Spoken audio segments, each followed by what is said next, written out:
한국으로 들어갈까? 부동산은 어떡하지? 매도할까?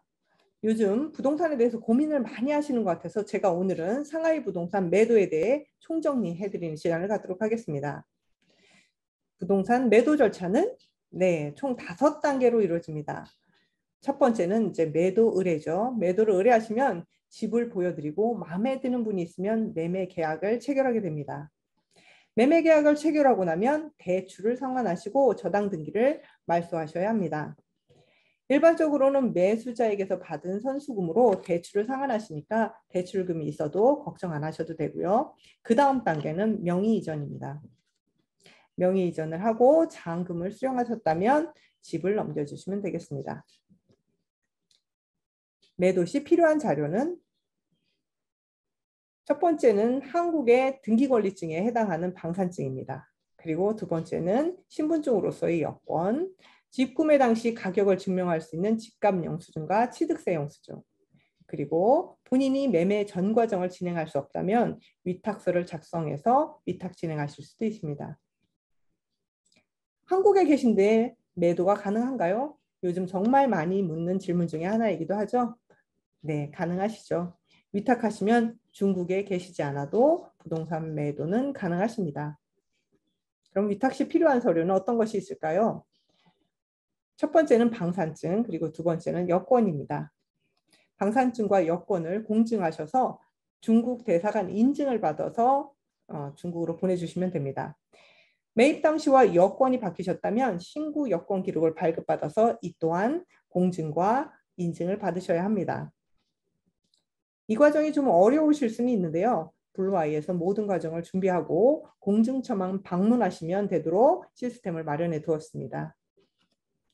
자, 제가 부동산 하면서 고객분들이 많이 하는 질문 몇 가지에 대해서 좀 오늘은 정리를 해보았습니다.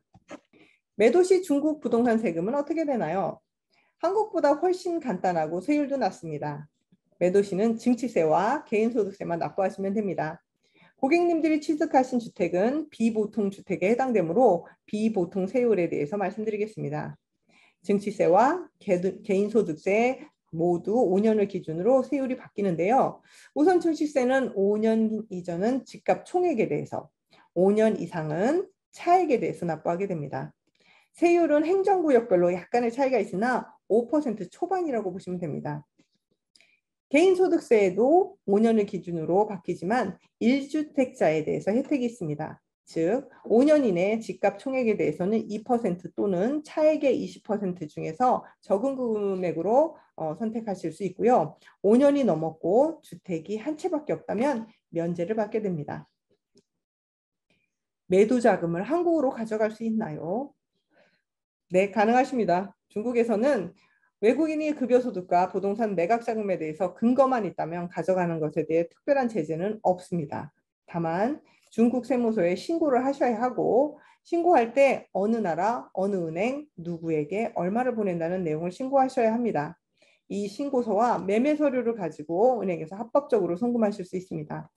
그러나 고객별로 케이스가 다양하기 때문에 송금 시에는 개인별로 상담을 받으시고 송금하시기를 권장드립니다.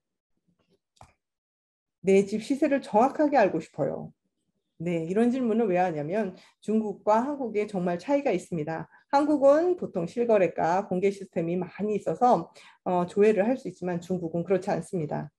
중국의 거래는 대부분 매도자의 세금을 매수자가 대납해주는 따오소 방식으로 거래되기 때문에 매수자가 세금을 줄이기 위해서 다운계약서를 쓰는 것이 많습니다.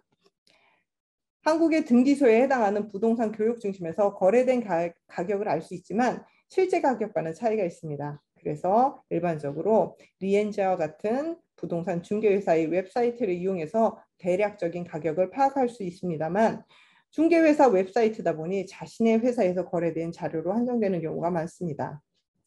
블루아이에서는 매달 교육소에서 공시되는 월별 거래가를 조사한 후 보정하여서 지역별로 얼쏘 아카데미라는 이름으로 영상을 촬영해서 블루아이 유튜브와 위챗 공증 계정에 게재하고 있습니다. 매달 시청하시면 부동산 흐름과 가격을 파악하시는 데 많은 도움이 되실 거예요. 자, 마지막으로 매도 과정에 조심해야 될 것이 뭐가 있는지 알려드릴게요. 첫 번째는 중국에는 동일한 조건이라면 세입자가 우선 구매할 권리가 있습니다. 세입자가 살고 있는 집을 매도하신다면 세입자에게 구매 의사가 있는지 먼저 물어보시고 없다면 우선 구매 포기각서를 받아주시기 바랍니다. 두 번째 경우입니다. 앞에 말씀드린 것처럼 중국에서는 매도자의 세금을 매수자가 대신 납부하는 따오소라는 방식으로 거래가 되어 매수자가 세금을 대납하고 영수증을 주지 않는 경우가 많습니다. 매수자가 납부는 했지만 영수증의 명의는 매도자이고 은행을 통해서 송금할 경우 매도 세금 영수증 원본은 필수 서류니 꼭 요청해서 받아주시길 바랍니다. 세 번째인데요. 자금 계획은 여유 있게. 네, 중국은 정책을 발표하고 유예기간 없이 바로 다음 날 시행하거나 매수자가 대출을 받을 경우 대출 승인이 연말에 떨어진다면 다음 연도로 이월되는 등 변화가 많습니다. 그래서 이럴 경우 자금 계획을 타이트하게 잡아두시면 난처한 경우가 많습니다. 그래서 반드시 자금 계획은 좀 여유 있게 잡기를 권장드립니다. 한국과 달라서 매매하는 것이 어렵고 힘들게 느껴질 수 있습니다. 그러나 블루아이에게 위탁하신다면 매각은 쉽고 편안해지실 거예요. 저는 쏙쏙 강사 김민성이었습니다.